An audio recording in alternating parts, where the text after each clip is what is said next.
Hi guys, welcome back to 23 and 200. Valentine's Day is coming up tomorrow. One of the things that I thought about was a perspective that I didn't have before in my relationship, and how now I find that that is something that I think isn't talked about and needs to be talked about, which is the health of the person that we're dating or we're married to, and how it can affect us. I'm coming from this from the perspective of being a kid and having a dad who had multiple heart attacks. Also, how I recently got out of a relationship and how his health wasn't the best, and how his attitude towards his health wasn't the best. So, my dad had his first heart attack at the age of 37. Me and my dad are really close, and when he had his first heart attack, I was 8. I don't really remember a lot because my mom was really smart and she was a really strong woman. The way she kept it hidden from us, in a sense, because I'm 8 years old. How am I going to handle the fact that my father, who is one of my best friends, is sick and he may potentially die? That's a lot for an 8-year-old. So my mom, what she would do is she closed the door to the bedroom that my parents would sleep in. We just assumed Dad's probably resting, knock on the door. My mom was like, hey, just don't go in there. She didn't lie to us, but she definitely kept it hidden from us. And this one particular time that I remember the most was my mom woke us up, got us dressed, and she dropped us off at school, which never happens. My dad is always the person who drops us off at school in the morning. And then when we were dropped off, my mom said, hey, I'm not going to be able to come and pick you up. Your aunt is going to come and get you after school. So make sure you three, being me, my older sister, and my older brother, make sure you three are together. She ain't looking for you guys, and you guys are at the spot where you're supposed to be and on time. My aunt comes and picks us up and takes her over to her house. And she is the kind of aunt that we saw all the time, but personally, I had never been to her house except for this one time. So still kind of odd. It's like, you're picking me up, but you're not dropping me off at home. I'm going to your house. This is weird. So we go to her house, and, she made sure we did our homework. We're eating pizza for dinner, and she let us watch Beauty and the Beast, which I was super psyched about because my mom and dad never let us watch any type of television during the week. So our aunt's letting us watch TV. It was like, yes, amazing. And then I start to notice that it's getting darker and darker outside. Where's my mom and where's my dad? Like, this is not normal. Where's my parents? And I don't know how late it got, but it was later than I would have expected. And my mom came and got us. It was later on we found out that my dad was in the hospital, which is why I hadn't seen him all day. And I wish I could say that that was the last time. But my dad would go on to have, I want to say, 5 or 6 procedures or trips to the hospital for his heart. My dad was an avid smoker, so after the first heart attack, he quit cold turkey. But he also was, and I would even argue is, addicted to fast food. The last time my dad went to the hospital, it was the first time I've ever gone to the hospital with him after he was released. Every single time he's been in the hospital, he would come home, but I'd never get to see him released from the hospital. The doctors explained to him, like, okay, Mr. Kenny, like, here's the stuff you can eat, here's the stuff you can't eat. My dad looks at the doctor and he says, yeah, I understand, but I want a burger. I wish that that was a joke, and I wish my dad was joking. But we spent an hour and a half driving around San Francisco looking for this place. Find out it's out of business.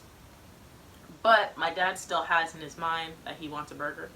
So we go to Wendy's, and that's what we settle on.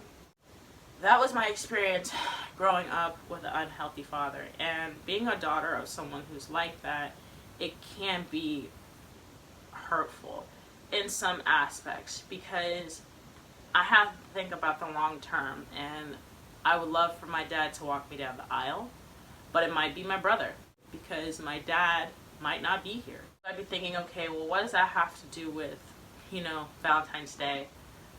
And I have to talk about my relationship. So, you guys remember Dave, my ex-boyfriend. And Dave, health-wise, was overweight. Might even be classified as obese.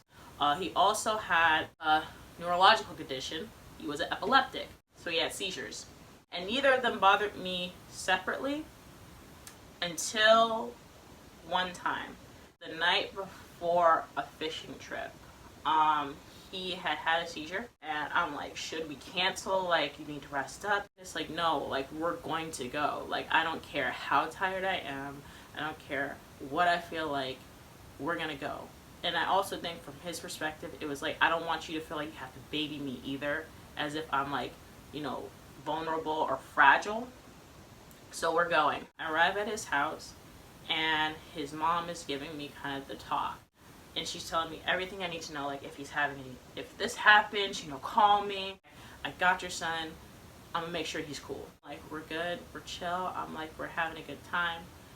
Until the point where we catch a fish. And I'm new to fishing. So he goes down to the water and he grabs a fish off the line. And that's when my heart stopped. Because for me, the light bulb went on that if he has a seizure out here and he's anywhere near that water, I might have to watch him drown, or I'm gonna hop in and he's gonna drown me. I cannot physically carry him and get him to safety. I did eventually tell him, like, hey, you know, your weight was never an issue for me. The seizures were never an issue for me. But when I think about what could potentially happen, I don't feel comfortable, because I feel like I'm completely helpless and hopeless in that situation. There's nothing I can do. After he had his seizure, he sent me a list of things that the doctor told him that he couldn't eat. Sounding familiar? A list of things they couldn't drink. Medicines, all this stuff. And he didn't do one of them. He would make excuses.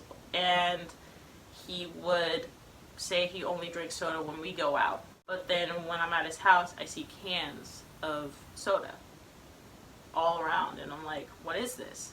I thought you only drink soda when we go out. He's like, well, you know, like, my parents don't drink soda, but they buy it for me, so I kind of feel bad not drinking it. I'm like, okay, but what did your doctor say? When we're looking at this list of things that is supposed to help you, you're not doing them. Sound familiar? It irritated me that he didn't care about his health.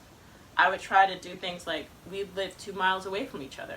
So I would walk halfway, he would walk halfway, and then we'll walk to his house.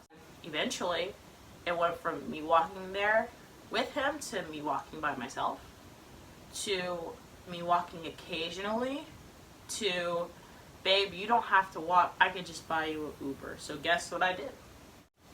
To me enabling his behavior, because this isn't just on him. A lot of the times, remember, he can't drive. So who drives him to go to McDonald's? And a part of me felt guilty because it's like, you know, I'm driving his car, which is why we have the ability to go to these places. So I don't have a say in what I can and cannot do with his car. So if he wants McDonald's, who am I to tell him, no, I'm not driving you? It's his car. We're in his car. But looking back now, and this is one of the things I'll say, side note, when it comes to relationships, I think it's important to spend some time not dating so you can look back on what you guys were doing and learn from it. And I realized I was enabling behavior, because I should have been like, no, and voiced my concern when it irritated me, like, no, I will not drive you to McDonald's because your doctor told you that this is something you cannot eat. And we're trying to make sure you're healthy. We're trying to make sure you keep your license. We're trying to make sure that, you know, you're on this earth for a very long time. So I don't want to put myself in a position to where I feel like I'm killing you. All of that to say, I think it's important to look at the long-term health of our partners. That doesn't mean that they're extremely healthy because they're ripped. You know, one of my biggest inspirations is C.T. Fletcher. He's practically a strong man who broke a whole bunch of records. But he ended up having a heart attack because he broke all those records on Big Macs. So just because you have muscles does not mean that you're healthy. And it doesn't necessarily mean that if you're overweight, you're not healthy either. There are plenty of people who are just built like that, but they eat healthy, they walk, they take care of themselves. And I think that when it comes to our partners, we need to be very careful and watching and observing how they eat, how they exercise, if that's even a part of their life. Because long-term wise, being a child in that position of experiencing my father being in and out of the hospital for a condition that he refused to get control of, it brings all these other issues up for me as a daughter. And like I said, will he walk me down the aisle? Will he be able to meet his grandchildren? I don't know. And I would hope that that's the case, but I would hope that he would be at his best too. I think that that's something that I really am going to pay attention to in my future relationships, because being a child in that position is not fun. It's still not fun, and I'm 27. I don't want to have to put that type of pressure on my kids. If it's something out of their control, like I said, even him having seizures, it's out of his control. But their attitude towards their health is like, okay, well, what do I need to do to get better? That is what's more important. Life is going to happen. Absolutely. But it's how you deal with those situations. So, that's all I have to say for this video. This was a long rant. It's going to be a lot of editing. But, yeah, have a happy Valentine's Day, guys. Make sure that you show a lot of love and appreciation for the people you're with. And have this talk, because it's something that's very important, especially if you want to go for the long-term relationship of, you know, marriage and family and kids. I think that that's something that you guys should bring up and you guys should talk about. Yeah. Have a good one, guys.